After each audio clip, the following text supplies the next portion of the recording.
Hi, everyone. Today I'm going to read you a book called The Magic House. It's one of my favorite stories, and it's a wonderful story even for grown-ups. The pictures are magical, and the story is too.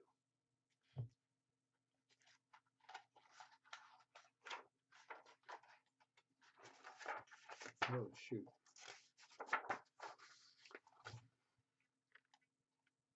The Magic House.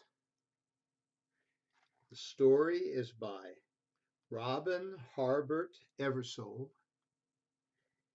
and the paintings are by Peter Palagonia.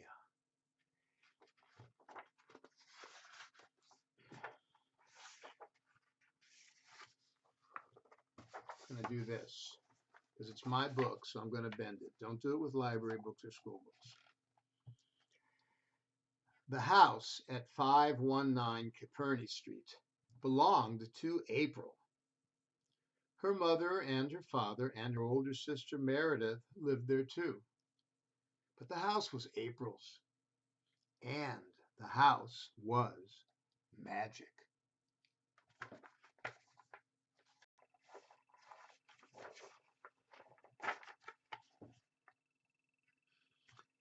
In the middle of the house was a waterfall. It ran from the second floor down to the first. April could slide down it and never get wet. On the first floor was a desert. The ground was yellow, and everywhere there were big cactuses. April could climb on these cactuses, and they would never even prickle her.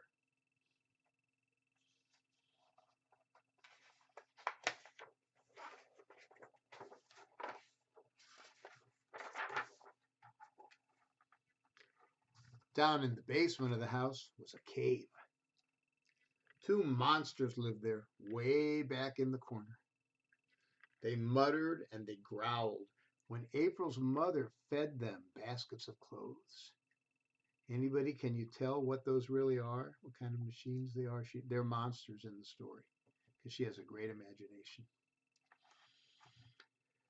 The monsters weren't very scary, but they were monsters nonetheless, and April was proud to have them in her magic house.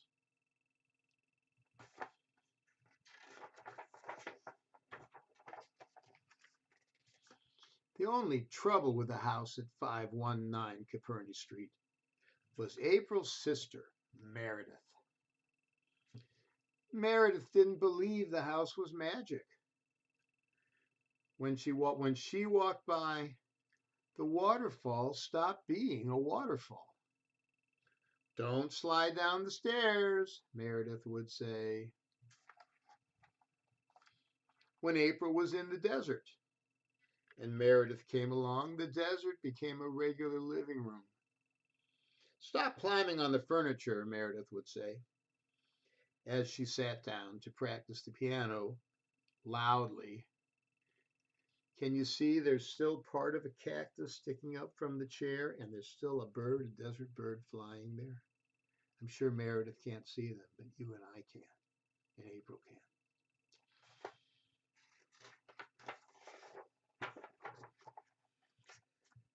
"When you're older, you'll do lots of things," Meredith would say. "You'll learn piano and ballet, like me." Meredith held on to the kitchen counter and lifted one leg into the air. April lifted one leg in the air without holding on to the counter. "I do lots of things already," she said. Let's see.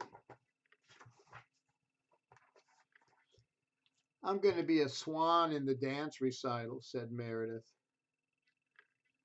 "Will you get to dance in water?" April asked. "Not real water, no," Meredith said. She was having trouble with one of her steps, and she frowned at April. "We're supposed to pretend like there's water." Meredith did a leap in the middle of the kitchen, and the pots and pans in the cupboard all shook. Swans don't thump like that, Meredith said, and she frowned. She didn't think she was a very good dancer.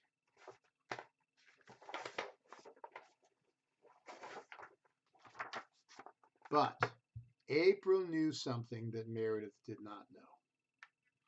April knew that for weeks and weeks, water had been tumbling down the waterfall and making a beautiful blue lake at the bottom.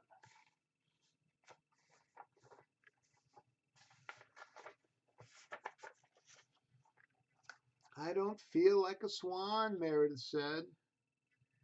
I don't look like a swan.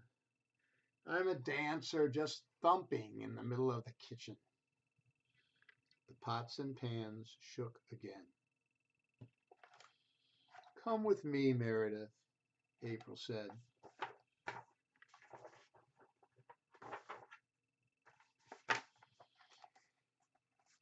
April took Meredith to the front hall, right to the edge of the beautiful blue lake. This is a lake, she told Meredith. A beautiful blue lake with reeds all around and swans in the middle. Oh, April, Meredith said, don't act dumb. This is just the front hall of our house.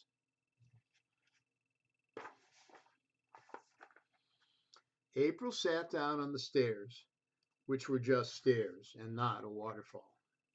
Practice here anyway, April said. Meredith did a few more leaps, thumping a little less with each one, sailing and soaring more like a swan.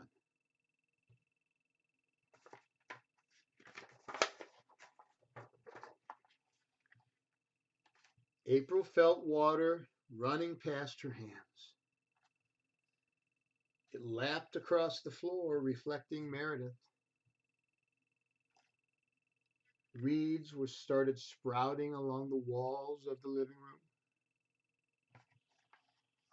And when Meredith lifted her arms at her sides this time, April saw wings.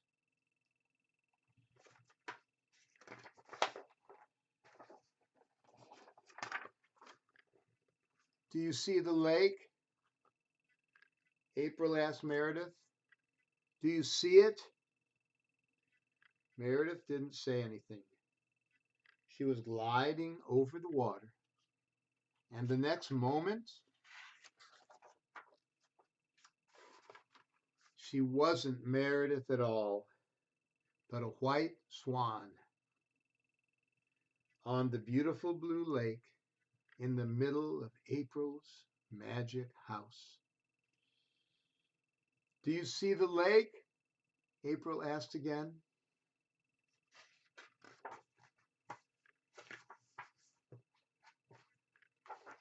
And she knew, no matter what Meredith would say later, that the answer at that moment was